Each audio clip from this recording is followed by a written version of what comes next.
Hey, what's up, Roxstars? It's Rox with a little bit of talk about what's at the top of the blog, so let's get to it.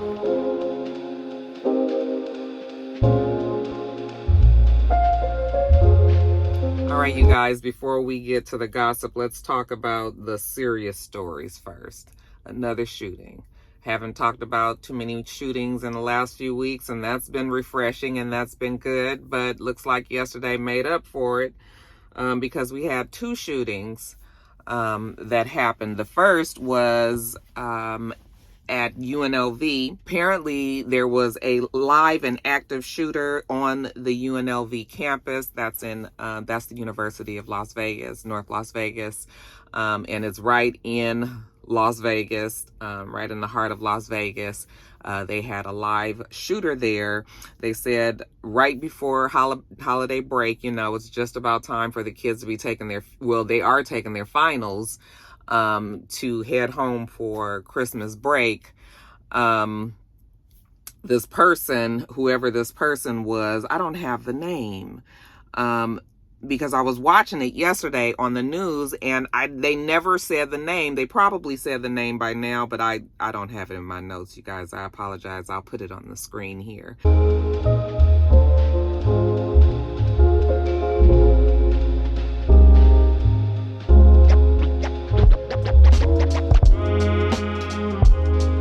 They said that the school had sent out an alert to everybody on the campus, said this is not a test, this is not a drill, this is real life. There's a live active shooter on the campus. You need to run, you need to hide, you need to leave, get away, fight, whatever you have to do. But they were letting everybody know that there is somebody there on the loose and that person was shooting. They said that originally the shooter was at the business school building and then moved on to the student union. And they said that this was in the middle of the day, like right before noon. So I'm sure that the campus probably was full by that time of day. People are taking their tests, and then heading out. So yes, they had a very scary situation there. When it was all said and done, 3 people were killed. They were able to kill the suspect as well. So even though I didn't have the name, I put it on the screen, I believe, the suspect is dead. But they still had the campus on lockdown for a long time yesterday because they were combing all of the buildings. They were making sure that there was not another.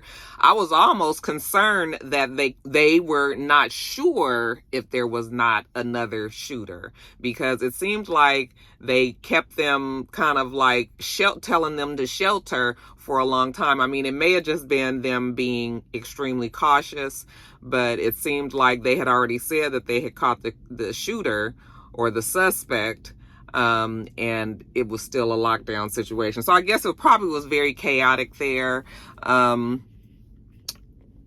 If I have any rock stars that go to UNLV, or if you guys have any family or loved ones that go to UNLV, I am praying that none of the rock stars here were affected by that. But yes, another scary situation, you guys.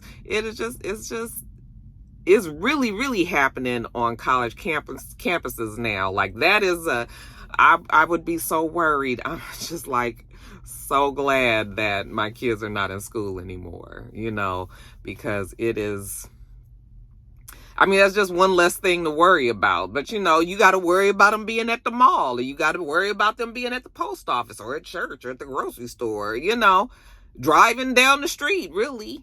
So I guess it doesn't even really matter where they are at this time. You just always got to be concerned and covering your family, your loved ones. Prayers up for the 3 that were killed, the families that were affected by that. We don't know, at least when I was taking my notes yesterday, they don't have a motive of why. They didn't have a motive at the time of why the suspect did what they did. But I'm sure that will all come out as time goes on. So that was the first shooting that they were talking about. There was also a second shooting yesterday in Austin. I was like hearing so much about Austin lately. But anyway, yes, there was a shooting in Austin and San Antonio, Texas. So the suspect in this case, his name is Shane James. I can tell you that he has survived this whole thing, you know. Some would say unfortunately. So, I mean, when you go and you kill, this person actually killed 6 people. 6 people were killed, and he luckily has survived it and will face a courtroom someday soon. But anyway, his name is Shane James, and they said that he started out his murderous rampage that day, killing his parents both at home. Before he headed out, he went to I think they said he drove an hour to a campus, and there he shot a resource officer, I believe. Okay, shot and killed a resource officer, and then drove another hour to another location, shot another man and a woman. He shot somebody in the leg, I believe, trying to get their car. He was going around and shooting people, but the people that he actually killed, it seemed like it was a personal attack, that he had a specific person or persons that he was going after, and that he, you know, was shooting and killing those people specifically. Like I said, he did not die, but at the end of all of this, 6 people were killed. The authorities did get him. There was a chase. He ended up getting a car, and there was a high-speed chase, but he crashed. He had an accident, and they were able to get him. So he will be definitely facing a courtroom and a jury, and I'm assuming he'll be going to jail for the rest of his life, you guys. But again, very, very scary. Very, very scary. And just, I mean, what else can you say? Just prayers up for the family, the people that were involved, those that, you know, I mean, just what is going on, you guys? I don't know what else to say. You'd be feeling so empty to just keep saying prayers up, you know?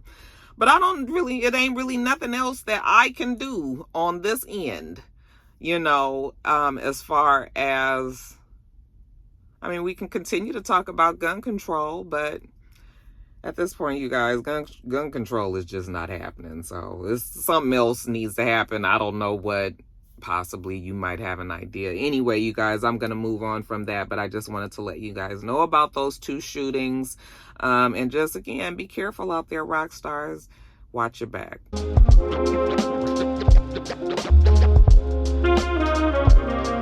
All right, you guys, and I guess since we're talking about some serious things, we can do politics while we're talking Kevin McCarthy.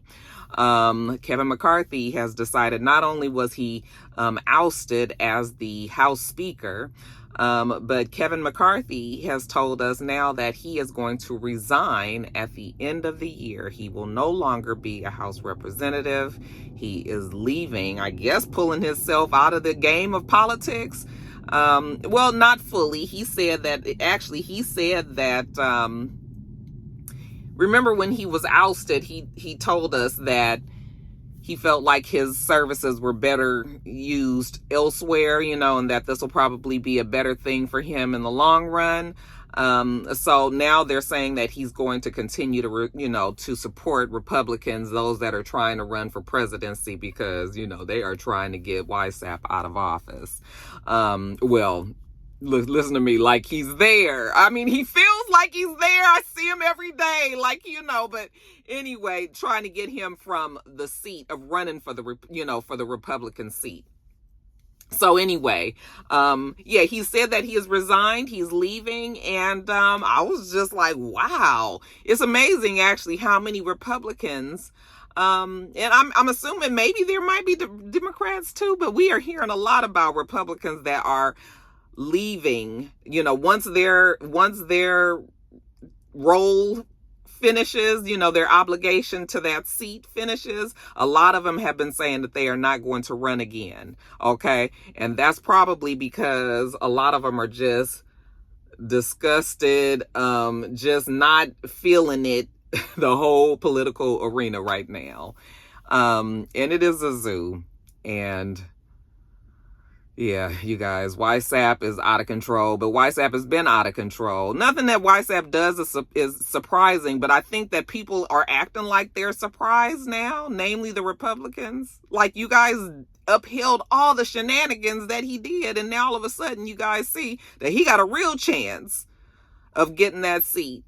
And now everybody don't know what to do. Okay? Yeah, y'all supported him cutting the fool all that damn time. What we supposed to do about it? So anyway, YSAP in one of his interviews, or no, because it wasn't a debate. We know he don't do debates, y'all.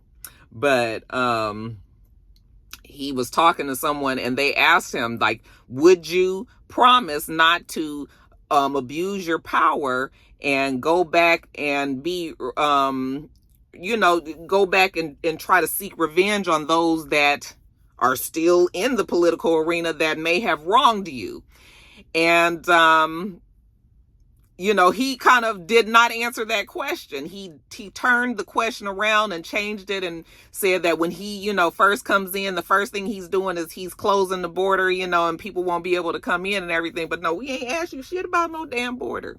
Okay? We asked you, were you going to be revengeful? Because in his speech earlier, he had told the people that he is their retribution for all of the people that have been wronged. Well, who's king person that feels that they've been wronged? Of course, YSAP. He believes that he won the presidential election in 2020. So, of course, he is going to be on a warpath. Okay? And the Biden administration, President Biden said that, people need to be concerned about the things that he says. They're saying that he is going to become a dictator. And while, yes, there are checks and balances in place here in the United States, and, it would be hard for our whole governmental system, the way that this country, this capitalist system, the way this country has been built and ran and everything, it would be hard for him. He couldn't dismantle that, obviously, but he could get in there and make some changes and do some things and wreak havoc for the 4 years that he's there, so it still is, and that can affect us for the future, next generation and the next generation, so you still have to be aware of, even if you feel like what he doing ain't gonna affect you no more, maybe it's time to start looking out for the next, the generations that are coming. But yeah, the Republicans are definitely worried. I'm worried. I feel like YSAP really has a chance. There's really no Republican so far that has given him any kind of there's been nothing that has made it seem like he has any real competition. Yeah, that's that. But yeah, there's a lot of people that's stepping down and leaving, and that's when you know that the times must have been really hard, because I'm thinking, like, how hard is it really to be, back in the day before, like, our whole government was so chaotic and crazy like a zoo. But like back in the day, I bet you that was a cush job to be a senator. You was rich, you was in government, you was checking off boxes and doing things and helping your community, and you was going on about your business. Now it's all this, even some of them probably even worried for their life and all that, Did I talk to you guys about Santos being out? Because I didn't put it in my notes, but yeah, George Santos, they did finally vote him out, and I was surprised because they didn't want to give up that seat. They did not want to give up the seat. They was more concerned about the seat than the fact that the nigga had then got up in there and lied his ass off about every single thing. It was just amazing to me that I wish that I could like sit down and really just like talk to a person that really supports but somebody that's got sense and can express themselves and have a conversation without us insulting each other and all of this. But I just want to know, like, how is it that you can support a George Santos and the things that he says and does? I mean, the things that he clearly was caught in lies, how people still support that. I understand that it was a seat in question, but morally, values and shit, like how? But, I guess there's no morals and values in politics. I need to remember that, We ain't talking about church and shit. Even some days church ain't got no morals and values, but that's Another conversation for another day, you guys. So the Republicans, the shit is in shambles over there. And then, of course, on the Democratic side, Biden said that he would not even be running probably for presidency again if YSAP wasn't in the race. This is the same way that Biden got into office in the first place. He wouldn't have ran if YSAP wasn't seeking re-election. They needed to get YSAP out of there, and Biden was going to be the only person that could beat him. And that's why they did that. But now Biden, I'm sure Biden is probably tired too. It was like almost feeling like Biden was ready to retire and shit back when Obama was, when President Obama left office. We thought that Biden was going to be able to just go off into the sunset and chill. But then, of course, he had to get pulled back in. This man is 100 years old and wants to go and sit down with his grandkids and enjoy the rest of his life, with his wife and his damn dogs. And, I think they got cats too. But, it's just like he can't go nowhere because of YSAP. Of course, he's not going to say, I'm old and I'm tired and I want to go sit down. But you can tell that Biden really wishes that he didn't even have to deal with this anymore. But he kind of stuck in a rock and a hard place. You have to rerun. You can't just be like, okay, I'm going to be a one-term president, without trying to fight to get that second term. So he's like stuck between a rock and a hard place. But yeah, you guys, I just am, as we get closer and closer to this re-election, this new election that's coming up in 2024, I am really just wondering what's going to happen with YSAP. And I'm going to just leave it at that. But I just feel like I feel like some more things are going to be coming down the pipe. We're going to see, you guys. I ain't going to try to, bring no doom and gloom on shit, but I'm just saying, something is I don't know how this going to play out, y'all, but we'll see. And, of course, we'll talk about it more here. But yeah, you guys it's a lot going on in politics. You need to make sure that you're paying attention and everything. And, but yeah, there's a lot. There's a lot. We're going to get off of that, y'all. Let's get on to the gossip.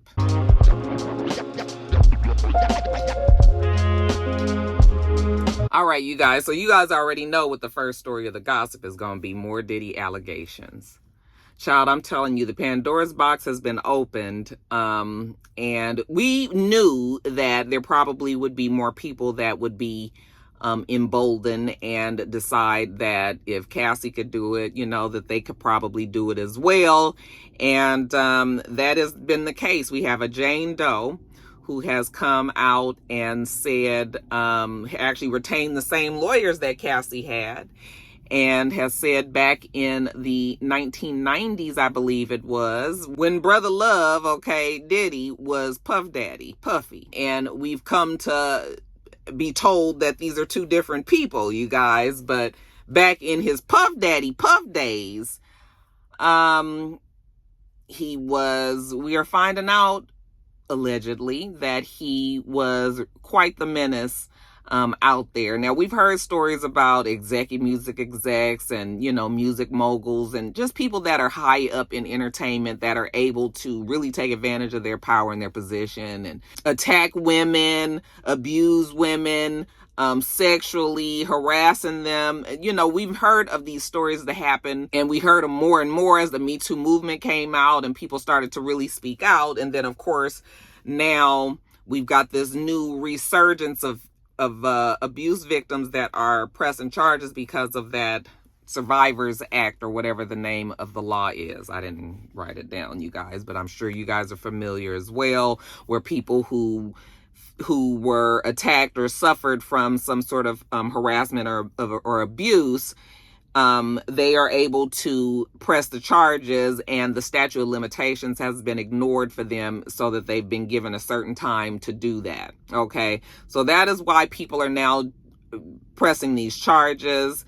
But I would like to think that Cassie probably was the reason why the floodgates have been opened. So this girl said that back when she was 17 years old and she was in the 11th grade, she was at a club in Detroit, She said her and her friends would sneak in, into the club scene in Detroit. They actually are from Canada, but they would cross the border, go to the clubs out there in Detroit.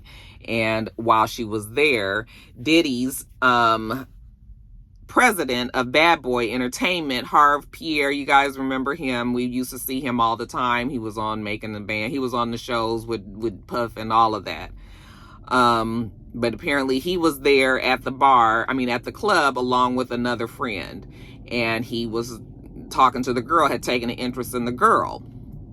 And the girl said that he was bragging about Puffy supposedly being his best friend and, all this, and that he could introduce him, and even called Puffy. And Puffy, told him that told the girl that he would really like to meet her, that she should come with him so that they could meet. Now, remember, they are in Detroit. Puffy is in New York, okay? But Puffy is a millionaire at this time, so of course he has a private jet. Harv tells her, we could fly to New York right now. You could come with me. She said that they were talking. They were even in a bathroom at one point. He started doing smoking some crack cocaine in there. She said that she started to feel like she had been drugged, and then she also went with him to the jet. Okay, she said that she felt like she couldn't turn them down at this point. Went to the private jet, flew to New York, went to Puffy's studio. They even had pictures, because this account that I'm telling you is in the actual court documents, the same way that Cassie's court documents were. There was a trigger warning on the front, and explained very graphically what happened. So this is the account that I'm telling you. So she said that they got to New York. She went to the studio. Puffy was there. They were giving her drugs and alcohol, had it to the point where she didn't know what was going on. At one point, she was in the bathroom with Puffy. He made her give her, he raped her, okay, turned her around and penetrated her, then had her do all these things as he couldn't finish, and raped her. And then she said she was so out of it, she thought that she was still having sex with Puffy, and turned around and it was actually that Harv guy, and he was having sex with her. And then he made her give him a blowjob, and she said she couldn't breathe, and she was out of it. She was drugged, she was alcohol, just like crazy. Apparently she fell asleep on the floor after she had been having sex with them, after they had been ran a train. There was a third person as well that they have not identified. But they seem to know who the person is, because in the court documents, it said that the third person they believe is a resident of New York. So, they know who it is, but they don't have the name specific. I'm not quite sure. But anyway, the three had then ran this train back and forth on her. She was passed out. When she woke up, they ended up taking her back to the plane. They flew her back to Detroit. They left her in Detroit, and she had to, fend for herself from then on. But she said, of course, that this has caused her a lot of stress and turmoil and unhappiness and problems in her life ever since. And now that Cassie did what she did, she felt like, this was the time for her to speak out as well. But just when you're reading these accounts, you guys, it's just real alarming how the stories make it seem like he is just a monster. Okay, this is bad for Puffy. Like, I feel like Puff might go to jail, you guys. Like, I feel like we might be looking at it might happen for him. It's just going to depend on, how much proof it is, if the DA decides to pick up, because as of right now, these are all civil cases. But I don't know how much more the DA will be able to ignore these stories. Well, I'm sure they're not ignoring them, and I'm sure they're doing whatever they're doing on their end, but I don't know. I feel like this is going to eventually, they're going to have to address, something's going to have to happen there. And the fact that Diddy actually put out that statement, you guys saw that he actually responded after that lawsuit was dropped. or after that lawsuit came about, he responded and said that he's been sitting back for weeks and watched people like lie on him and make up these stories and make it seem like he's just this crazy person that's out here just wilding on women and having sex and beating them up and, you know, all of this. And he's saying that it is not true, you know, that he is going to prove that he's not true, you know, and all that. But he wants to speak out because he's tired of just sitting back and watching people lie on him.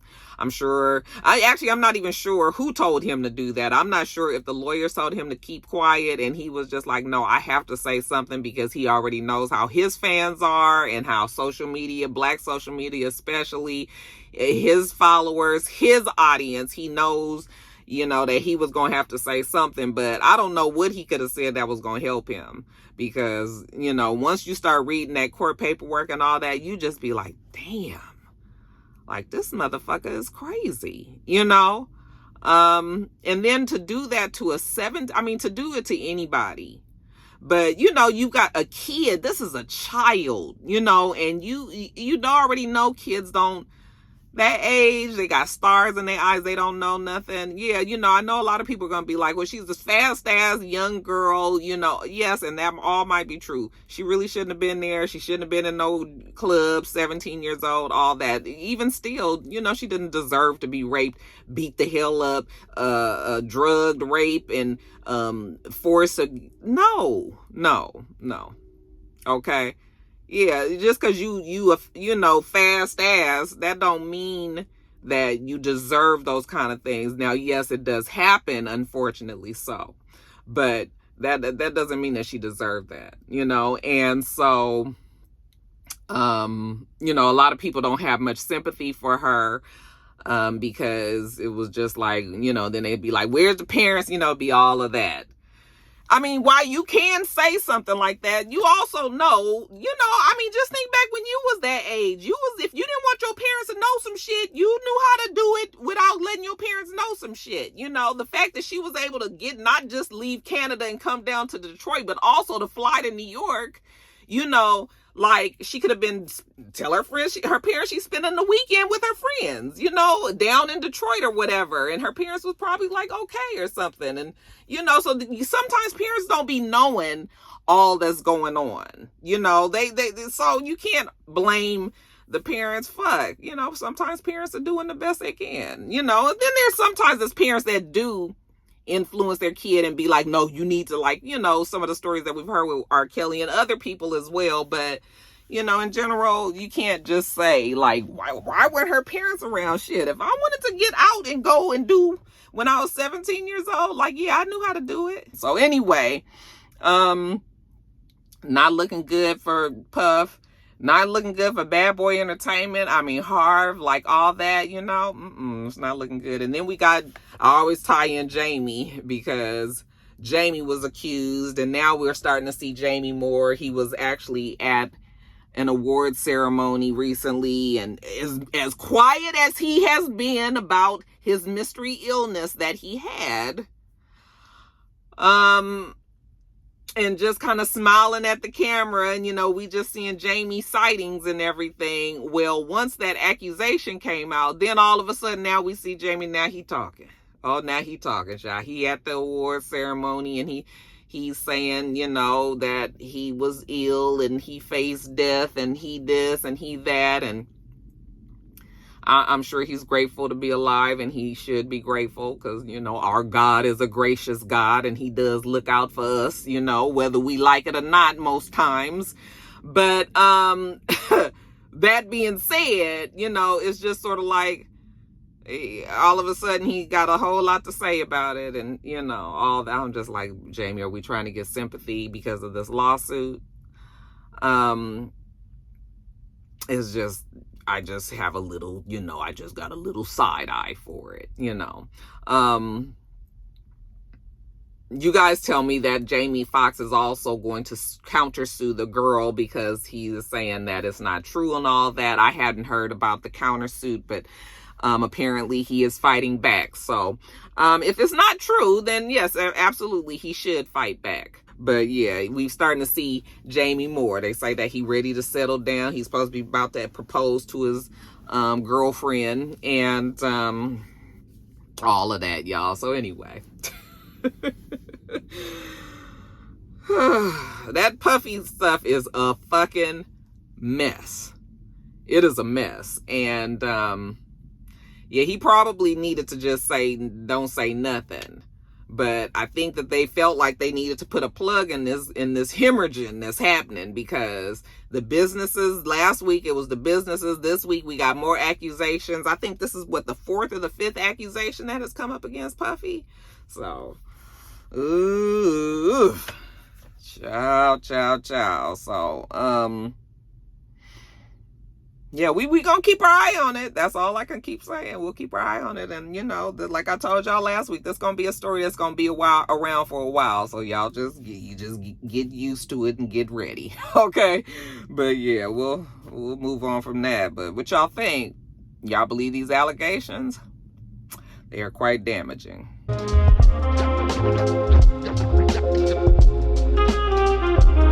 All right, you guys, next story up. I guess congratulations are in order. I guess it's depending on who you ask. Now, if you ask Nelly and Ashanti, then yes, they are quite excited to be what is being reported as new parents of a baby. We don't know if it's a boy or a girl, but you guys, Ashanti is infanticipating. That's what they're saying. And the reason why we even looked at Ashanti and Nelly and thinking that she was pregnant was because that they were at the Black and White Ball out there in St. Louis. And they were up on stage, and I'm not sure if they were performing or what, but they were, you know, they were talking and were performing or talking. And every now and then Ashanti would rub her stomach, you know. I don't even know if she realized that she was doing it. Sometimes when you're pregnant, you know, you just automatically, it's like a, you know, my baby, I'm protecting. It's just something that you do automatically. So she may have even been doing that, not even realizing it. And at some point, even Nelly reached over there and rubbed her stomach, you know, and then they whispered something to each other and they laughed, because that seems to be the crux of their relationship, is them laughing. They look to be the happiest. I ain't never seen motherfucking teeth and mouth and tongues and shit. And these two just, I thought they throw their whole head back and their whole mouth be open.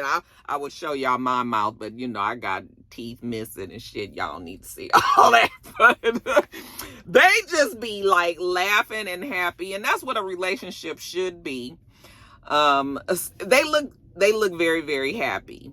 And that's when people were like, oh my God, is Ashanti pregnant? And then according to Us Weekly, they have a confirmed source that said that, yes, her team, somebody from her team said that she is pregnant. Okay, this would be her first child. Nelly has 2 kids already, but they're grown, like 29, 25. Okay, a boy and a girl. And so this will be the first between the 2 of them, but he already has 2 other kids, but grown. I was just like, who you starting over, Nelly? Like, Nelly is 49. Ashanti is 43 years old. And which makes me wonder, like, did she get pregnant naturally? Was this something that they planned? Was it an IVF thing? You know, as you get older, I mean, that's just a reality. It's not as easy to get pregnant. So we don't even really know the full story of why or how they got pregnant, if it was planned or anything. I think a lot of people in social media, you know, those of us that are on the outside looking in, seem to think that maybe it was an accident or something, you know, and just are all like, you know, there's many people that are disappointed that Ashanti, you know, did get pregnant for Nelly, but hasn't gotten the ring. There's no engagement in place that we know of. And you know, that this is the route that they've taken. I think a lot of people have looked at Ashanti and, you know, they said, as the kids say, she was standing on business back 10, 12 years ago when they originally broke up. Because she wanted to be a wife, she wanted to be a mother, you know, but in that order, she wanted to be, you know, have a family and all of that. And that wasn't necessarily where Nelly was at the time. She felt like she was spinning her wheels, you know, and all that. And she's even said that there's been many other times that she's come close to even being engaged or possibly getting married, but it just hadn't happened. So now people are like, okay, so you waited all that time, you sat out Nelly, let Nelly go do Nelly and all the Nelly things, okay? And now that he came back and he supposedly learned his lesson, he lost the woman, you know, almost the love of his life, and now she's back and you guys are together and you're happy and everything. Like, it seems like that would have been the next order of business for him to ask you for your hand in marriage and you guys get married and then get pregnant and all that. Well, that's not the way that it happened. So people are upset with Ashanti for that. You guys know me. You guys have been watching me and you know I'd be lying if I didn't say that I'd be lying if I didn't say that I wasn't disappointed. You know, I wanted her and Nelly to go in that route with marriage and then, you know, proceeding on with the baby and all of that. But what I will say is, you know, everybody doesn't want to get married. I can't put what I think that should happen on other people. I realize that. I would have loved to have seen these two get married and create a family that way. But if they're going to do it the other way, I mean, what can I say? What can I do? They obviously care, love each other, and can afford it. And so that's really kind of how I have to approach things these days now. I just have to just be like, well, don't nobody get married no fucking more. You know, it's a shame, but I mean, marriage ain't the end all be all either, you know? So it works for some people. It works, and then it doesn't for others. There are some people who want to stay single and want to have a family. Still, they will commit to each other in whatever way that they choose to commit to each other. It doesn't have to be between the justice of the peace or, you know, man of God or any of that. I mean, you know, everybody has their thing. I have just learned as I've gotten older to just stay out of other people's business and shit. But yes, I would have liked to have seen them get married. Now, can it still happen? Of course, it could still happen. Just because they have this baby don't mean that that's a death sentence to the possibility of marriage and all. But I mean, look, how about we just find out what it is that Ashanti wanted? Because Ashanti is a grown ass woman, so I'm sure that she's decided for herself what's going to be best for her. And Nelly, I just hope that this works out. Because, you know, once you get past the honeymoon stage and all the fucking laughing and everything, honey, it's a whole lot of laughing. I'm just like, what the fuck is, everything is so damn funny, okay? It's a whole lot of that. It's a lot. But once they get past that and we get to the nitty gritty of a for real relationship and, you know, with a baby that they, you know, all of that, sometimes babies even can bring extra stress. Like, I hope that their foundation is strong enough that they can last and they still be together and they have their family and possibly get married if they want to or not, y'all. But yeah, that's my new approach to things. Like, don't nobody get fucking married no more. I feel like I'm in the minority. People don't even try to be telling people to get married no more, you know? I mean, because the minute you say that, then people be like, yeah, you think everybody fucking want to get married? And I was just like, no, I don't think that. I really don't. You know, I don't believe that. And I don't think that everybody even should get married. Okay? So yeah, but y'all let me know what you think. I mean, how you guys felt about Ashanti and Nelly, the fact that they're not, you know, married or whatever. Do you think that this lowers Ashanti's stock? I mean, at this point, you know, people that have always loved Ashanti, I think, are going to always still love her. Do you think that this makes her just be a, you know, I don't even want to be offensive to other people out there who are, you know, mothers of children but aren't married, you know, but, you know, do we just say that now she's the baby mama or something like that? You know, what do you guys think about that? How about everybody give them a chance to do some shit? I mean, they only been together 15 minutes. I mean, and a whole lot has happened in these 15 minutes. Or maybe they've been trying to plan all this shit and everything is just happening so quickly. That could be it as well. Maybe they trying to catch up with it. Like, fuck, we thought we was going to get engaged or married. Then all of a sudden she turned up pregnant. They wasn't trying not to get pregnant, you know. And so maybe shit happened out of order, but not on purpose. And so, you know. So that could be it too. But anyway, y'all let me know what you think about that. Moving on to the next story.